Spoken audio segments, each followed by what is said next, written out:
Myself, Himanshu Gagade. I am an MBA student from Moscow National University, and I'm really happy.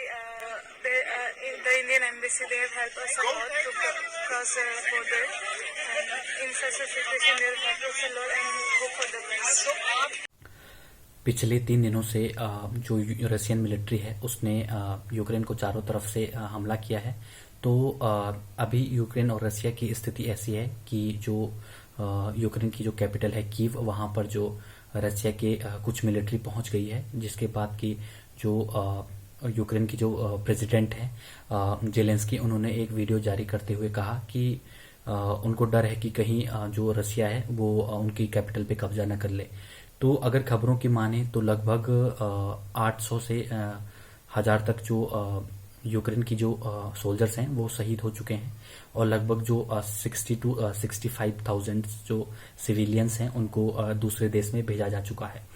तो इसके बाद जो Russia का जो प्रेसिडेंट है व्लादिमीर पुतिन, तो उसने वहां की यूक्रेन की मिलिट्री से कहा कि आप ऐसा कीजिए कि जो उनकी गवर्नमेंट है उसको पावर से हटा दीजिए, या उनकी जो उन्होंने अर्ज किया कि जो आप अपनी गवर्नमेंट को मतलब मींस पावर से हटा दीजिए खुद ही, तो हमें ज्यादा वॉर करने की जरूरत नहीं पड़ेगी।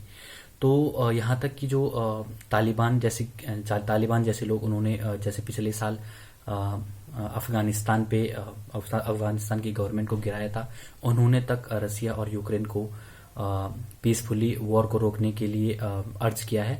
तो सबसे बड़ी बात यह है कि जो बॉल्टिक कंट्रीज हैं, 3 बॉल्टिक कंट्रीज हैं, और उसमें से एक है कि लिथुआनिया है, जो कि बॉल्टिक जो सी है उससे ये बाउंड्री शेयर करती हैं, तो इसलिए इन कंट्रीज को बॉल्टिक कंट्रीज कहा जाता है।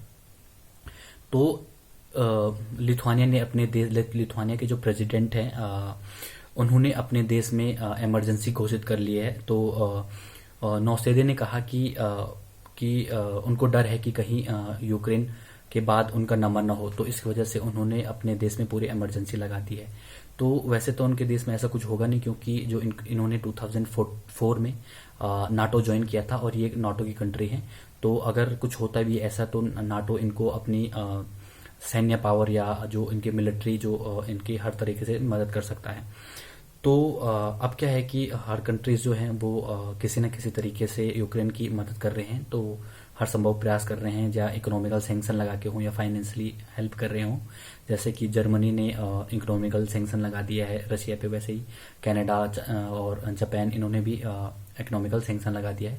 तो यूएसए ज्यादा मदद कर रहा है, क्योंकि यूएसए ने अभी कहा कि वो लगभग 30,000 करोड़ डॉलर उनको देगा यूक्रेन को उनकी फाइनेंशियल हेल्प के लिए। तो ये उन्होंने यूएसए ने कहा है। तो इंडिया भी हर संभव प्रयास कर रहा है, जो वहाँ जो फंसे हुए हैं इंडियन स्टूडेंट और जो इंडियन सिटीजन वहाँ फंसे हैं, उनका भी हर किसी न किसी तरीके से इंडिया उनको बुला रहा है। बहुत से स्टूडेंट्स और जो सिविलियंस और जो सिटीजन हैं इंडिया के, वो आ चुके हैं और बहुत आ रहे हैं। तो हर कंट्रीज हर संभव प्रयास कर रही है अभी तक। Myself, Himanshu Gagade. I am an MBA student from Moscow National University, and I'm really happy. The Indian Embassy, they have helped us a lot to cross the border, and in such a situation, they have helped us a lot, and hope for the best.